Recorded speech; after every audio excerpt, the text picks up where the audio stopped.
Parte 8. Erro de sistema. Ela chegou de volta à biblioteca da meia-noite, mas, desta vez, estava um pouco longe das estantes. No arremedo de escritório que tinha vistado antes, em um dos corredores mais largos. A mesa estava coberta por bandejas organizadoras, repletas de pilhas bagunçadas de papéis e caixas e pelo computador. O computador era um caixote bege de aparência antiquada, posicionado ao lado dos papéis. Do mesmo tipo que a senhora Elma teria tido um dia em sua biblioteca escolar. Ela estava ao teclado agora, digitando com urgência, olhando fixamente para o monitor quando Nora parou atrás dela. As luzes acima, as mesmas lâmpadas na extremidade de fios pendurados, piscavam enlouquecidamente. Meu pai estava vivo por minha causa, mas também tinha tido um caso, e minha mãe morreu mais cedo, e eu me dava bem com meu irmão porque nunca o deixei na mão, mas ele ainda era o mesmo. Na verdade, só estava de bem comigo naquela vida porque eu estava ajudando a ganhar dinheiro. E não foi o sonho olímpico que eu imaginei. Eu continuava a mesma, e alguma coisa tinha acontecido em Portugal. Eu provavelmente tinha tentado me matar ou algo assim. Existem outras vidas mesmo ou são só os objetos de cena que mudam? Mas a senhora Elma não estava escutando. Nora notou algo sobre a mesa, uma velha caneta tinteiro cor de laranja, exatamente igual a que Nora um dia usara na escola. Alô, senhora Elma, está me ouvindo? Algo estava errado. A expressão da bibliotecária era de tensão. Ela leu para si mesma o que apareceu na tela. Erro de sistema. Senhora Elma? Oi, está me vendo? Nora deu um tapinha no ombro dela e funcionou. A expressão no rosto da senhora Elma foi de puro alívio quando ela se virou do computador. Ah, Nora, você chegou aqui? Estava esperando que eu não chegasse? Achou que aquela vida seria que eu queria viver? Ela balançou a cabeça sem mexê-la, se é que isso era possível. Não, não é isso. É só que parecia frágil. O que parecia frágil? A transferência. Transferência? Do livro para cá, da vida que escolheu para cá. Parece que existe um problema. Um problema com o sistema interno. Algo além do meu controle imediato. Algo externo. Quer dizer, na minha vida real? Ela olhou de volta para a tela. Veja bem, a biblioteca da meia-noite só existe porque você existe, em sua vida raiz. Então eu estou morrendo? A senhora Elma parecia exasperada. É uma possibilidade. Quer dizer, é uma possibilidade que nós estejamos chegando ao fim das possibilidades. Nora se lembrou de como tinha se sentido bem nadando na piscina, cheia de energia e viva. E então algo aconteceu dentro dela. Uma sensação estranha, um aperto no estômago, uma mudança física, uma mudança nela. A ideia da morte de repente a incomodou. Naquele exato instante, as luzes pararam de piscar e brilharam com intensidade. A senhora Elma entrelaçou as mãos enquanto lia a nova informação no monitor. Ah, voltou. Isso é bom. A falha desapareceu. Estamos funcionando bem de novo. Graças, acredito, a você. O quê? O computador diz que a causa raiz do servidor foi temporariamente consertada. E você é a causa raiz. Você é o servidor. Ela sorriu. Nora piscou e, quando abriu os olhos, tanto ela quanto a senhora Elma estavam em outra parte da biblioteca, em meio às fileiras de estantes outra vez, paradas, rígidas, sem jeito, uma de frente para a outra. Certo, agora relaxe, disse a senhora Elma antes de expirar longa e expressivamente. Ficou evidente que falava consigo mesmo. Minha mãe morreu em datas distintas em diferentes vidas. Eu gostaria de uma vida que ela ainda estivesse aqui. Essa vida existe? A atenção da senhora Elma se voltou para Nora. Talvez sim. Ótimo. Mas você não pode ir até lá. Por quê? Porque essa biblioteca tem a ver com as suas decisões. Não havia nenhuma escolha que você pudesse ter feito que levaria sua mãe a estar viva além do dia de ontem. Sinto muito. Uma lâmpada piscou acima da cabeça de Nora, mas o restante da biblioteca não se alterou. Você precisa refletir sobre outra coisa, Nora. O que havia de bom na última vida? Nora assentiu. Nadar. Eu gostei de nadar, mas não acho que eu era feliz naquela vida. Não sei se sou feliz de verdade em nenhuma vida. O objetivo é a felicidade? Não sei, mas acho que quero que minha vida tenha algum significado. Quero fazer algo de bom. Você quis ser glaciologista um dia, a senhora Elma pareceu se lembrar. Verdade. Você falava muito nisso, dizia que estava interessada no Ártico, então sugeri que se tornasse glaciologista. Eu lembro, eu me animei de cara, mas meus pais nunca gostaram da ideia. Por quê? Não sei bem, eles me incentivavam a nadar. Pelo menos meu pai fazia isso, mas os dois reagiam de um jeito esquisito a qualquer coisa que tivesse a ver com o mundo acadêmico. Nora sentiu uma tristeza profunda, um frio no estômago. Desde seu nascimento foi acolhida pelos pais de um modo diferente do irmão. Fora a natação, Joey era o filho incentivado a correr atrás das coisas, confessou ela à senhora Elma. Minha mãe me demovia de qualquer ideia que pudesse me afastar de casa. Diferente do meu pai, ela nem insistia que eu nadasse. Mas com certeza deve haver uma vida onde eu não dei ouvidos à minha mãe e onde agora sou uma pesquisadora no Ártico. Longe de tudo, com um propósito, ajudando o planeta, estudando o impacto da mudança climática, na linha de frente. Quer que eu encontre essa vida para você? Nora suspirou. Ainda não tinha ideia do que queria, mas pelo menos o círculo ártico era diferente. Tá, quero. Svalbard. Nora acordou em uma cama estreita na pequena cabine de um navio. Sabia que estava em um navio por causa do balanço e, na verdade, havia sido o balanço, por mais suave que fosse, que a tinha acordado. A cabine era simples e básica. Ela vestia um suéter de lã grosso e calças térmicas. Ao tirar o cobertor, sentiu dor de cabeça. A boca estava tão seca que as bochechas pareciam grudadas nos dentes. Ela tossiu, uma tosse forte, carregada, e se sentiu 1 milhão de braçadas do corpo de um atleta olímpico. Seus dedos cheiravam a tabaco. Nora se sentou e deu de cara com uma mulher robusta, o cabelo loiro claro e o rosto castigado pelo tempo, sentada na outra cama olhando para ela. Good morning, Nora. Ela sorriu e torceu para que nesta vida ela não fosse fluente em qualquer que fosse a língua escandinava, falava essa mulher. Bom dia. Ela anotou a garrafa de vodka pela metade e uma caneca no chão perto da mulher. Um calendário de cães, abril Spring Spaniel, estava apoiado na cômoda entre as camas. Havia 3 livros em cima dela. Mais perto da mulher dizia Princípios da Mecânica Glaciar. Os do lado de Nora, Guia de uma Naturalista para o Ártico e uma edição clássica de Penguin de A Saga de Voslungos. Ela notou algo mais. Estava frio, bem frio. O frio que quase queima, que dá problema nos dedos dos pés e das mãos e enrijece as bochechas. Mesmo estando num ambiente interno com várias camadas de roupa térmica, de suéter com a barra de 2 aquecedores elétricos de um laranja bem incandescente, cada expiração virava uma nuvem de fumaça. Por que está aqui, Nora? Indagou a mulher no inglês com sotaque carregado. Uma pergunta capciosa quando se desconhecia onde era o aqui. Está meio cedo para filosofar, né? Nora riu nervosa. Ela viu uma parede de gelo pela escotilha erguendo-se do mar. Estava ou no extremo sul ou no extremo norte, em algum extremo do planeta. A mulher continuava a encará-la. Nora não fazia ideia se eram amigas ou não. A mulher parecia durona, direta, rude, mas provavelmente era uma forma interessante de companhia. Não quero saber de filosofar. Não quero saber o que você fez entrar na pesquisa glaciológica, mas pode ser a mesma coisa. Quer dizer, por que você escolheu se afastar ao máximo da civilização? Isso você nunca me contou.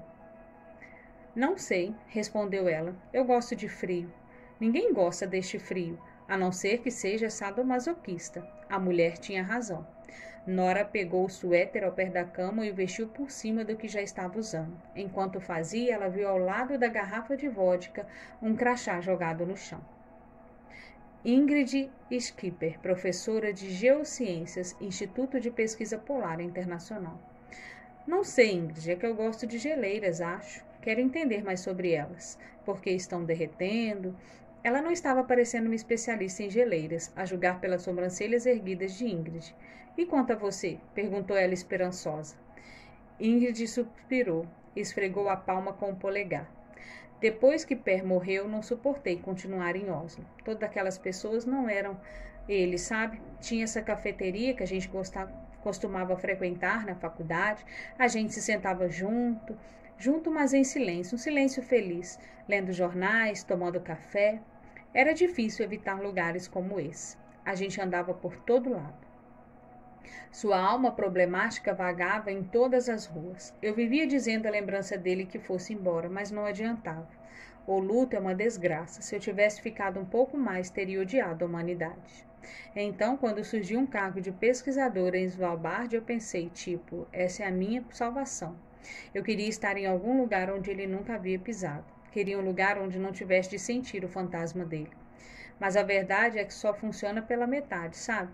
Lugares são lugares e lembranças são lembranças, e a vida é a maldita vida. Nora processou tudo aquilo. Evidentemente, Ingrid estava confiando isso a alguém que achava que conhecia mais ou menos bem, e no entanto Nora não passava de uma desconhecida. Era esquisito, errado. Essa deve ser a pior parte de ser espião, pensou ela. A emoção que as pessoas depositam em você como um mau investimento. Você sente como se roubasse algo delas. Ingrid sorriu, interrompendo seus pensamentos. Enfim, obrigada por ontem à noite. Foi uma boa conversa. Tem um monte de gente babaca nesse navio e você não é babaca. Ah, obrigada, nem você. E foi aí que Nora viu a arma. Um enorme rifle com um robusto cabo de madeira encostado à parede do outro lado da cabine, sobre os ganchos para pendurar casacos. De certo modo, aquela visão a alegrou. Teve a sensação de que se eu, de 11 anos, teria se orgulhado. Ela estava, ao que parecia, vivendo uma aventura. Hugo Lefebvre. Nora atravessou com sua dor de cabeça de ressaca um corredor de madeira sem decorações até um pequeno refeitório que cheirava a arenque em conserva e onde alguns cientistas pesquisadores estavam tomando café da manhã. Ela se serviu de café preto e um pouco de pão de centeio seco e rançoso e se sentou. Ao seu redor, para além da janela, estava a mais incrivelmente bela paisagem que tinha visto na vida. Ilhas de gelo, com rochas de um branco puro e cristalino, eram visíveis em meio à névoa. Havia 17 outras pessoas no refeitório, contou Nora. 11 homens, 6 mulheres. Nora estava sozinha a uma mesa, mas em 5 minutos um homem de cabelo curto e com uma barba por fazer, que em 2 dias viraria uma barba cheia, se juntou a ela. Ele estava de parca, como a maioria das pessoas ali, mas parecia não ter sido feito para usar aquilo, como se sentisse mais à vontade na Riviera de short de grife e camisa polo cor-de-rosa. Ele sorriu para Nora.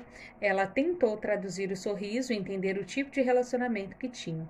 Ele a observou por alguns instantes, então arrastou sua cadeira para se sentar em frente a ela. Nora procurou por um crachá, mas ele não usava um. Ela se perguntou se deveria saber o nome dele. Meu nome é Hugo, disse ele para o alívio dela. Hugo Lefebvre. Você é Nora, certo? Certo. Eu a vi por aí, em Svalbard, no centro de pesquisa, mas a gente nunca se falou. Enfim, só queria dizer que li seu artigo sobre geleiras pulsantes e fiquei impressionado. Sério? Sério, quer dizer, sempre me fascinou essa coisa. Por que elas fazem isso aqui e em nenhum outro lugar? É um fenômeno tão estranho. A vida é cheia de fenômenos estranhos. Conversar era algo tentador, mas perigoso. Nora abriu um pequeno sorriso educado e olhou pela janela. As ilhas de gelo se transformaram em ilhas de verdade. Pequenas colunas pontudas cobertas de neve, com um topo de montanhas ou placas de terra mais planas e escarpadas. E para além delas, a geleira que Nora tinha visto da escotilha da cabine. Dava para ter uma melhor noção da proporção dela agora, embora o topo estivesse escondido sobre uma camada de nuvens. Outras partes dela estavam totalmente livres de névoa. Era incrível. Você olha uma foto de uma geleira na televisão ou numa revista e vê uma massa branca lisa, mas isso aqui era tão texturizado como uma montanha, preto, amarronzado e branco, e havia variedades infinitas daquele branco, toda uma miscelância visual de variações, branco, branco, branco azulado, branco turquesa, branco dourado, branco prateado, branco translúcido, convertia em algo absurdamente vívido e impressionante. Com certeza mais impressionante que o café da manhã. Deprimente, né? Perguntou Hugo. O quê? O fato de o dia nunca acabar. Nora se sentiu incomodada com essa observação. Em que sentido? Ele esperou um segundo para responder. A luz do dia que não termina, respondeu ele antes de dar uma mordida no biscoito seco. De abril em diante é como viver um dia sem fim. Odeio essa sensação. Nem me fale. Era de imaginar que colocariam cortinas nas escotilhas. Quase não dormi desde que pisei neste navio. Nora assentiu, Quanto tempo faz isso mesmo? Ele riu, um riso gostoso de boca fechada. Civilizado, sem chegar a ser uma risada. Eu bebi demais com a Ingrid ontem. A vodka roubou minha memória. Tem certeza de que foi a vodka? O que mais teria sido? O olhar dele era de curiosidade e fez Nora se sentir automaticamente culpada. Ela olhou para Ingrid, que estava tomando seu café e digitando no laptop. Nora desejou ter se sentado com ela agora. Bom, essa foi nossa terceira noite, disse Hugo. A gente vem rodeando o arquipélago desde domingo. Domingo. Foi quando partimos de Longyearbyen. Nora fez uma expressão de que já sabia de tudo isso. A sensação é de que já se passou uma eternidade desde domingo. O navio parecia estar virando. Nora foi forçada a se inclinar um pouco na cadeira. 20 anos atrás, quase não havia mar aberto em Svalbard em abril. Dá uma olhada agora, como navegar pelo Mediterrâneo. Nora tentou fazer seu sorriso parecer relaxado. Não exatamente. Enfim, fiquei sabendo que sobrou para você hoje. Nora tentou manter a expressão neutra, o que não foi difícil. Sobrou? Você é olheira, não é? Ela não fazia ideia do que estava falando, mas teve medo do brilho em seu olhar. Sim, respondeu ela. Sim, sou olheira. Os olhos de Hugo se arregalaram em choque. Ou no choque fingido. Era difícil dizer quando se tratava dele. A olheira? Sim. Nora queria desesperadamente saber o que um olheiro fazia ali de fato, na verdade, mas não podia perguntar. Bonne chance, desejou Hugo com um olhar desafiador. Merci, rebateu ela, olhando para a luz pura do Ártico e para uma paisagem que só tinha visto em revistas. Estou pronta para um desafio. Andando em círculos. 1 hora depois, Nora estava em uma extensão de rocha coberta de neve, mais para um arrecife do que para uma ilha. Um lugar tão pequeno e inóspito que não tinha nome, embora uma ilha maior, ameaçadoramente batizada de Ilha do Urso, fosse visível do outro lado do mar glacial. Ela estava parada ao lado de uma embarcação. Não lance o navio que tinha tomado o café da manhã. Aquele estava ancorado em segurança no mar aberto. Mas o pequeno bote motorizado que havia sido arrastado para fora da água por um homem só, um armário de homem chamado Rune, que apesar do nome escandinavo, falava o inglês arrastado da costa oeste americana. Aos pés dela havia uma mochila amarelo fluorescente e no chão o rifle Winchester que estivera apoiado na parede da cabine. Essa arma era sua. Nesta vida ela possuía uma arma de fogo.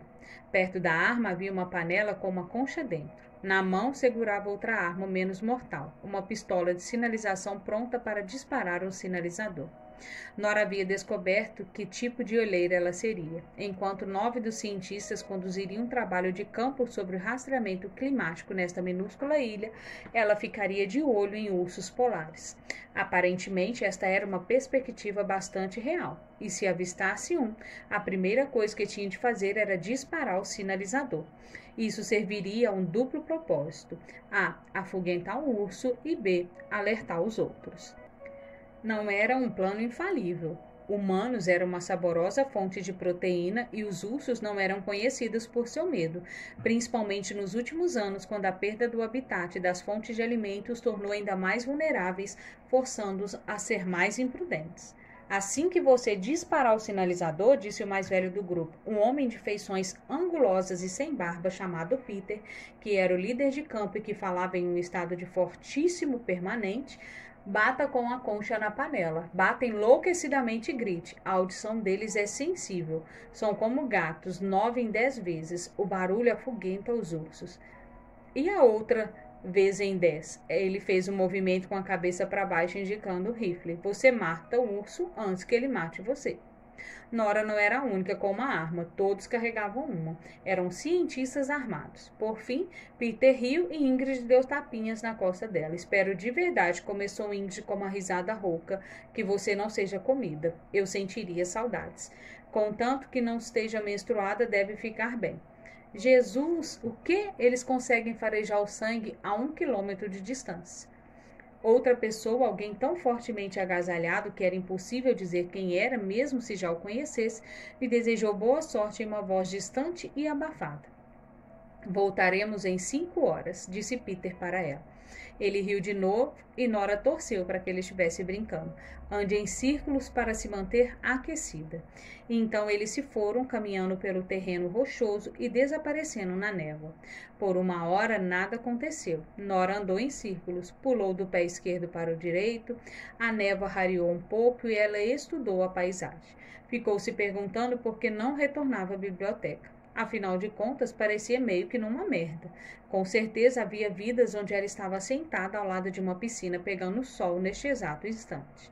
Vidas onde estavam tocando alguma música ou tomando um banho quente de banheira com essência de lavanda, ou no meio de uma transe incrível com um terceiro encontro, ou lendo livro numa praia do México, ou comendo num restaurante com estrela Michelin, ou perambulando pelas ruas de Paris, ou se perdendo em Roma, ou contemplando tranquilamente um templo nos arredores de Kyoto, ou sentindo o cálido aconchego de um relacionamento feliz. Na maioria das vidas, no mínimo, estaria fisicamente confortável. E, no entanto, sentia algo novo aqui, ou algo velho que já havia enterrado. A paisagem glacial era um lembrete de que ela era, acima de qualquer coisa, um ser humano vivendo em um planeta.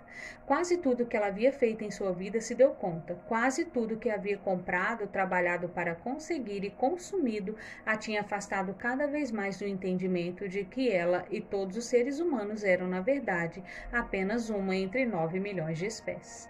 Se alguém avança com confiança, havia escrito Torreal em Walden ou A Vida nos Bosques, na direção de seus sonhos e tenta viver a vida que imaginou, há de deparar com um sucesso inesperado a qualquer momento. Ele também observou que parte daquele sucesso era produto da solidão. Nunca encontrei companhia tão boa companheira quanto a solidão. E Nora sentiu mesmo naquele momento. Embora tivesse sido deixada sozinha por apenas uma hora até agora, nunca havia vivenciado esse grau de solidão antes, em meio a um ambiente natural tão despovoado. Ela havia pensado em suas horas noturnas e suicidas que a solidão fosse o problema. Mas isso porque não tinha sido uma solidão de verdade. A mente solitária na cidade movimentada anseia por conexão, porque acredita que a conexão humano-humano é o sentido de tudo. Mas em meio à natureza pura, ou tônico selvagem, como Torreal o chamava, a solidão assumia um caráter diferente. Tornava-se em si mesma um tipo de conexão, uma conexão entre si mesma e o mundo, e entre ela e ela mesma. Nora se lembrou de uma conversa que tivera com Ash, aquele cara alto, desengonçado e fofo que vivia à procura de livros de partituras novas para seu violão. O papo não tinha sido na loja, mas no hospital, quando a mãe dela estava doente. Pouco depois de o câncer nos ovários ter sido diagnosticado, ela havia precisado de cirurgia. Nora tinha levado a mãe a todas as consultas no Hospital Geral de Bedford e segurado a mão delas mais vezes naquelas poucas semanas do que em todo o restante do relacionamento das duas. Enquanto a mãe estava na cirurgia, Nora esperou na cantina do hospital, e Ash, de jaleco e a reconhecendo como a pessoa com quem tinha conversado várias vezes na teoria das cordas, viu que ela parecia preocupada e parou para bater papo. Ash trabalhava no hospital como cirurgião geral e ela acabou fazendo várias perguntas sobre o tipo de coisa que ele operava. Naquele dia em particular, ele havia removido um apêndice e um duto biliar. Também perguntou a ele sobre o tempo de recuperação normal pós-cirurgia e a duração dos procedimentos, e ele foi bastante tranquilizador. Os dois acabaram conversando por um longo tempo sobre todo tipo de coisa, o que ele pareceu sentir que era do que era precisável. Ele falou sobre não pesquisar demais sobre sintomas no Google, e aquilo tinha levado os dois a falar sobre redes sociais. Ele acreditava que quanto mais as pessoas se conectavam em redes sociais, mais solitária a sociedade se tornava. É por isso que hoje em dia todo mundo se odeia, argumentou ele, porque já está todo mundo sobrecarregado de amigos que não são amigos. Já ouviu falar do número de Dunbar? E então ele havia lhe contado sobre o homem chamado Robin Dunbar, da Universidade de Oxford, que tinha descoberto que os seres humanos foram programados para conhecer apenas 150 pessoas, já que esse era o tamanho médio das comunidades de caçadores-coletores. E o Domesday Book havia lhe dito, ache, sobre a forte iluminação da cantina do hospital. Se você olhar o conteúdo dele, desse censo que foi feito lá atrás, em 1086, o tamanho médio de uma comunidade inglesa era de 150 pessoas, menos em Kent, onde era de 100 pessoas. E eu sou de Kent, a gente tem um DNA antissocial. Eu já fui a Kent, rebatar Nora. Reparei isso, mas gosto dessa teoria e consigo conhecer essa quantidade de pessoas no Instagram em 1 hora. Exatamente, nada saudável. Nosso cérebro não dá conta disso. E é por isso que mais que nunca a gente sente falta de uma interação cara a cara. E é por isso que eu nunca vou comprar meus livros de partitura para violão com as músicas de Simon e Garfunkel online. Ela sorriu ao lembrar disso, mas foi trazida de volta à realidade da paisagem do Ártico pelo som alto de uma pancada na água. A alguns metros dela, entre o arrecife rochoso onde estava e a Ilha do Urso, havia outra pequena rocha ou agrupamento de rochas despontando na água. Algo parecia estar emergindo da espuma do mar. Algo pesado se debatendo contra a pedra com um grande peso molhado. Com o corpo todo tremendo, ela se preparou para disparar o sinalizador, mas não era um urso polar. Era uma morsa. A fera gorda, enrugada e marrom se arrastou sobre o gelo e então parou de encará-la. Ela ou ele parecia ter uma idade bem avançada, mesmo para uma morsa. A morsa não sentia vergonha e podia sustentar um olhar por um período indefinido de tempo. Nora teve medo. Ela só sabia 2 coisas sobre morsas, que podiam ser ferozes e que não ficavam sozinhas por muito tempo. Provavelmente havia outras morsas prestes a sair da água. Ela se perguntou se deveria disparar o sinalizador. A morsa ficou onde estava, como um fantasma de si mesma na luz granulada, mas lentamente desapareceu atrás de um véu de névoa. Minutos se passaram. Nora estava com 7 camadas de roupa, mas suas pálpebras pareciam estar enrijecendo e correndo o risco de congelar se as deixasse fechadas por muito tempo. De vez em quando ouvia as vozes dos outros pairando até ela e por um momento seus colegas de trabalho voltaram para tão perto que deu para ver algum deles. Silhuetas na névoa, curvadas sobre o chão, lendo amostras de gelo com equipamentos que ela não teria entendido. Mas logo desapareceram de novo. Ela comeu uma das barras de proteína que havia em sua mochila. Estava fria e dura como um caramelo toffee. Verificou o celular, mas não havia sinal. Estava tudo muito silencioso. O silêncio a fez se dar conta de quanto barulho havia nos outros lugares do mundo. Aqui o som tinha significado. Você ouvia algo e tinha que prestar atenção. Enquanto mastigava, escutou outro barulho de mergulho na água, mas dessa vez vindo de outra direção. A combinação de névoa e pouca luz tornava difícil ver. Mas não era uma morsa. Aquilo ficou óbvio quando ela percebeu que a silhueta se movendo em sua direção era grande, maior que uma morsa e muito maior do que qualquer ser humano.